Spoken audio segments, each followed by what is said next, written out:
Hey guys, let me know what you think by liking and commenting, and it really helps me and this channel out when you subscribe, so please click that button. Thanks a bunch.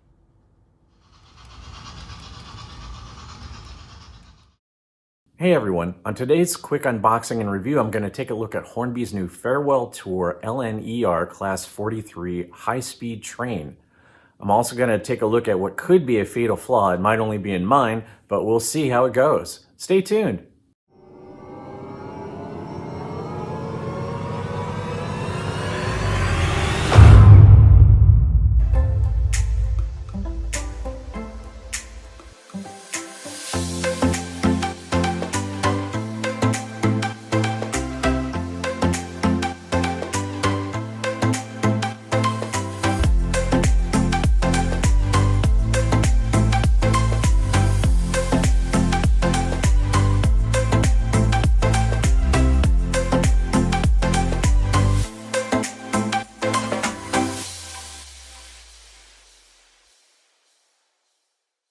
For the longest time, when I found them cheaply, I actually collected these high-speed train Mark III coaches. Didn't really know what I would do with them. I figured I'd have to eventually buy the Intercity 125 model, but I just wasn't sure between them which ones were the latest version.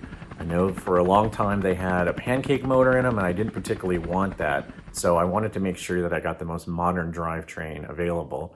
So when Hornby announced that they were going to come out with their Farewell Tour version, I figured this is going to be it. This is going to be the matching set that has the most up-to-date electronics and drivetrain. I don't have to worry about buying one used and getting a pancake motor. So that's the one I pre-ordered, and that's the one that I'm going to talk about today. Now, I found a fatal flaw, or at least what is a fatal flaw in mine?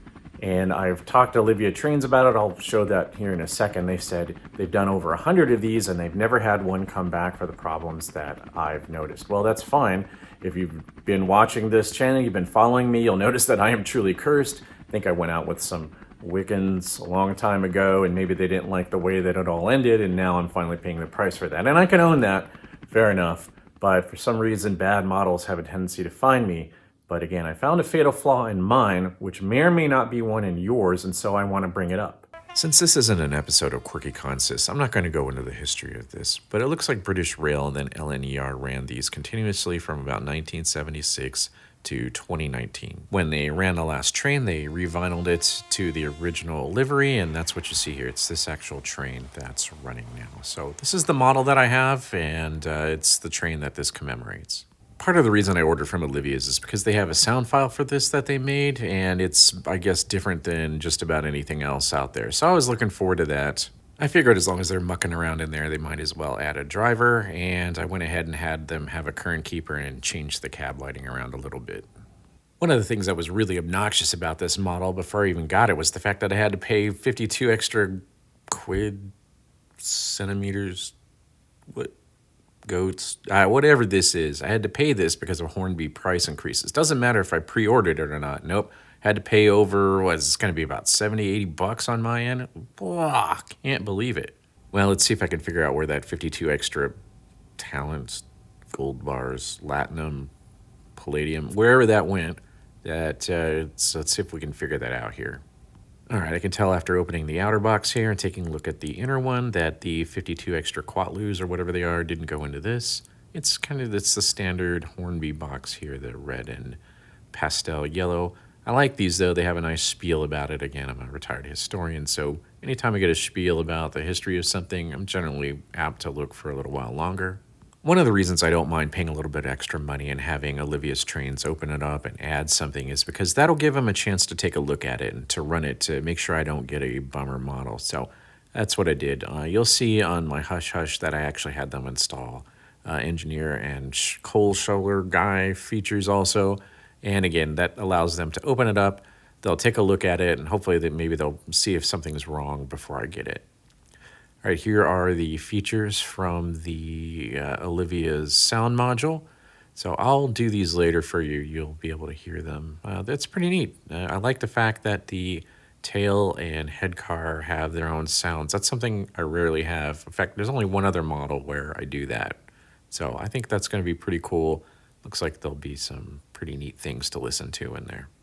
All right, let's pull out the head and trailer units. First, we can take a look. There are these little details. I don't even know why they bother. Does anyone really install those? Is that really important? I'm not sure. All right, we'll take the first one out here. Getting my first glance at it, it's sort of on the upper end of Hornby. It has these nice fans here that are actually recessed behind a grill. I like those kinds of things. It has grab irons that are separately applied. They're not molded in, so you can see an air gap in there. That's pretty cool. Like usual, they don't really worry about a lot of details, particularly on the bottom of the cars. I guess that's sort of Hornby's MO. Always just seems like they're a toy company trying to be a model train company, but that's fine. I don't ever look down there. My general rule of thumb is if it looks good from 3 feet away or more, I'm pretty happy. All right, this is the actual power car where the motor is, and you can see they've installed Jeeves or Ian or whatever his name is in there. That's cool. Now I've got someone actually driving the train around. I don't know if I have to worry about any immigration issues, but we'll figure that out later. He's just sitting there right now, not doing any work anyway. So he's good for at least 90 days, I think, something like that. All right, I want to test. Doesn't look like there are any gears that I can see down here. So this is in fact going to be a can motor that uses drive shafts to get to a tower gear set. That's wonderful. That's exactly what I want. I wanted to avoid another pancake motor. And it's just usually the pancake motors, some of them are good. The ones that I have on some Fleischmann's are pretty good, but they're just usually a little bit noisy. And because of that, I try to avoid them as much as possible. Let's put this up on the rollers so you can hear Olivia's stuff.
Since I use a Markland controller, it searches for MFX protocol first, and when you turn on the power after plopping this on the track, it automatically reads it. Here it goes. I'll speed this up a little bit just so we can save a little bit of time. And when it's done, it'll register to lock sound decoders. You can rename them. Believe it or not, I actually went in with a programmer and changed these to DCC only since they just don't seem to run particularly good in consist in MFX. So I could use, it's hard to explain, I'll talk about it someday, but it was just easier to switch them to DCC. I let the power car run in for about an hour, different speeds, backwards and forwards, and this is what we're going to get when we put it on the track. But I'm going to come back to the rollers in a little bit, so hold on.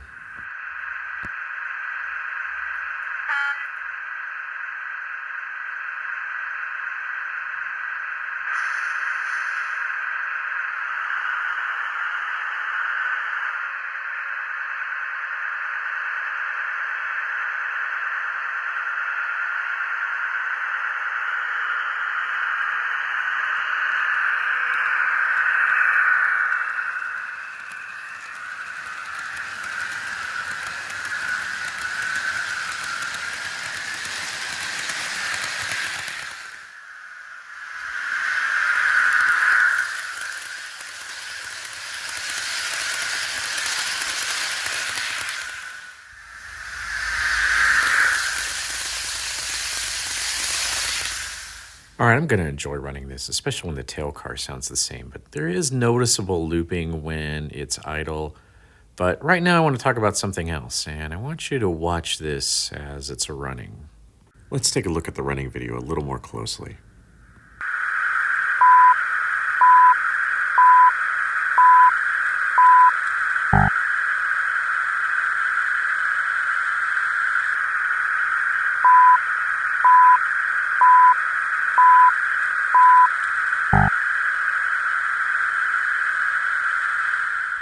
All right, here's what that looked and sounded like on the track.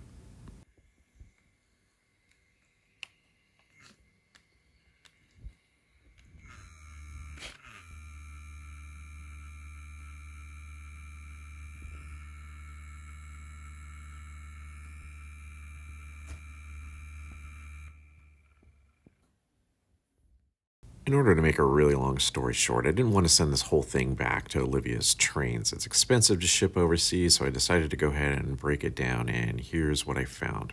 If you look onto these really well lubricated transfer gears, you're going to see that the one reversing gear is cracked. Let me go ahead and blow that up for you because it's really hard to see because of the low contrast. Let me go ahead and play with the colors a little bit, and I'll draw some lines around the broken part of the gear. Now, hopefully you can see that better. I wrote to Olivia's trains immediately and explained the situation, and a helpful chap named Neil wrote back to me. Neil indicated that he's never seen this, even though they've sent out hundreds of them, and you know what, I believe it. But this is a new model, and they may have had some issues if they've had to change factories or something else having to do with COVID. Also, Neil could not possibly know exactly how cursed I am, so there's that as well. Neil politely asked if I could contact Hornby directly, and I'm like, I don't have any problems with that, but, you know, maybe it'll be quicker for you to do it. But I think Neil probably went and watched a bunch of my videos and just realized how exactly horrible my model train life has been lately and said, yeah, we can go ahead and take care of it. So thanks again, Neil. I appreciate it. All right, here's the fatal flaw that caused that, and it actually can happen to both sides, but in this case, it happened to the front truck. And when this happened, the truck came out of the drivetrain basically and seized up, and I'm pretty sure that's what caused that gear to break. The issue is that there's so much play in this drive shaft that it can actually become detached from the coupling that is on the gear set on the truck, and I'll show you here, and it's especially prevalent when you're making a turn. If you look, theoretically, it should still at least be on one side or the other, but it is not always the case, and you can actually spin this freely while it's going down the track. Now, if this happens while it's actually moving, particularly moving at high speed and perhaps carrying a lot of cars, that is what will cause the gear to break. I have plenty of other drive sets that work this way, and usually when you engage this coupling here, there's a click because there's some pits for this little armature to sit in, but that's not the case here. There's really no click, it just kind of pulls over the top, and there's just no positive anything. And you could probably see as it's spinning around here that there's just no pits for this thing to lock into, and that's fine. work fine if there just wasn't so much play here. So that's the issue, and kind of had to figure out a quick fix for that. And once again, just to show you, it's really easy to disconnect this. I promise there's absolutely no pressure. I'm just basically sliding this back and forth. It's really, really easy to decouple this. So, beware. And again, this happened on both sides. I suppose one way to fix this is to bring the brass flywheels out a little farther, and that way there won't be as much play. But that's not the way I decided to go with this. And I just don't know how much axle there is. So I didn't want to do that. Also, I didn't want to risk the flywheels starting to come loose and then starting to wobble and flying off, which I thought would cause more damage. So this is what I came up with. So I'm going to go ahead and pull off all the screws and be really careful here about Olivia's stuff. And we'll go ahead and pull this out. And if you look, it's not a telescoping drive shaft. I have some of those. I wasn't sure if it was telescoping, but it's definitely not. It's a solid single piece. So here's what I'm going to do to remedy this. I mean, the big key is to make sure that if there does happen to be some play in this drive shaft, that we don't want it getting stuck in the rearward position. And again, it happens both. I tried this on both sides, and both will move enough to disengage from the tower set when it's in a curve. When it's going straight forward, it'll usually grab a little bit at least, even if it's all the way back. But when the trucks are turned, particularly if you have a tight radius curve, and mine are about 33 overall, that's when it happened. Either way, this is the miracle thing I'm looking for. It is a brush spring from an electrical motor. It's about 1.75 millimeters in diameter and about 2-something millimeters long. And if you notice, and it's very light spring. It's very, very light spring since it's a brush spring. And it fits right on the end of that drive shaft, and that's exactly what I want.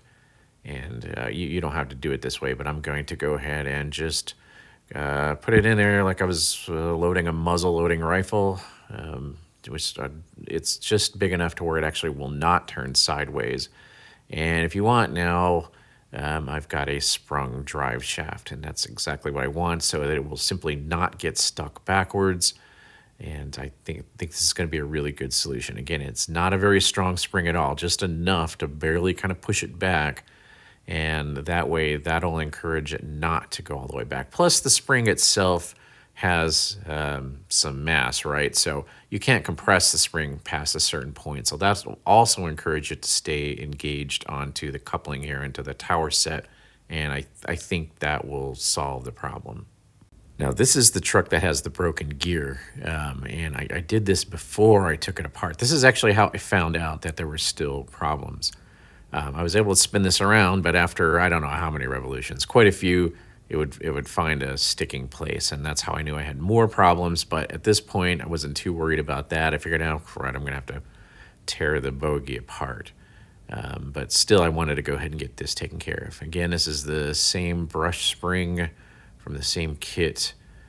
We just do like a muzzle loader, put it in there, and it's a very light spring, so it won't cause any problems. And that way it'll encourage it to always stay back on the coupling, since the coupling doesn't snap in place. And I think this will solve that problem once and for all. And yep, it's easy. You barely push on it, goes back in, but then it springs back out with alacrity. So that's exactly what I want. I think that'll solve this problem. Once I get the gears back, then I'll be able to put this all together, and I should have a much improved system that will encourage it not to break again. So there you have it. All right, we'll just button this all back up, get these screws back in. Luckily, this is a pretty simple process here. There's just 4 screws that go in the bottom, and then there is a top plate that holds the electronics in place and makes sure that it doesn't short on the motor housing. So I'll just get these in here, no problem. I wish I could do this fast in real life. After we get this back together here, we'll just do this. We'll sort this coupling one more time. And after I did this, I actually had to go and pull the motor again, because I had to pull the front truck assembly, because this is, once again, where I realized there was something wrong. Actually went downstairs and ran it, and that's that video you saw. But I know this works, and I know this works really well, because I've had to do this one other time with one other locomotive, and these really light brush springs work great for this purpose. Now, according to Neil at Olivia's Trains, this particular model has been around since 2008. So they've been making this for over a decade, and he's never had any comeback with this problem. So fair enough, I don't know. Like I said, problems seem to find me, and that's just the price I pay, I guess. I just don't know what to do about that. Yours may have this, and if you want to take time to take it apart and see, I've given you a fix, and hopefully that'll help you in some way. I originally intended to do this as a W1 Hush Hush and Class 43 review together, since I've had them for a short amount of time, but because of the problem that I had with mine, I've just decided to go ahead and concentrate on the Class 43 HST here. So I'll do another video where I talk about the Hush Hush, and I'll show you. And that one actually works, although it does have some quirks that I'm not too fond of, and it actually did have one problem coming out of the box, but that's okay. Compared to everything else I've had, one problem, particularly one piece breaking off, is pretty minor now, so I'm okay with that. So what's your take on this? Has anyone else seen this problem? It looks like it should be a pretty reliable set, but in my particular case, the amount of slop in the drive shafts just caused these problems. As always, I appreciate you tuning in. Hey, happy model railroading, and I'll see you next time.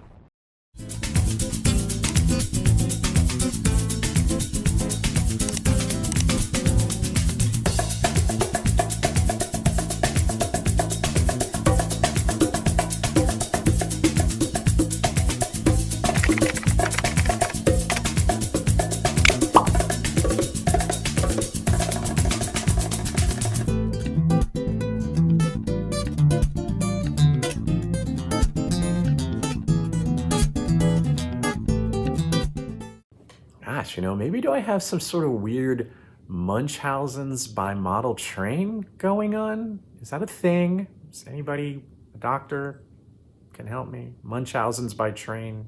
I don't know.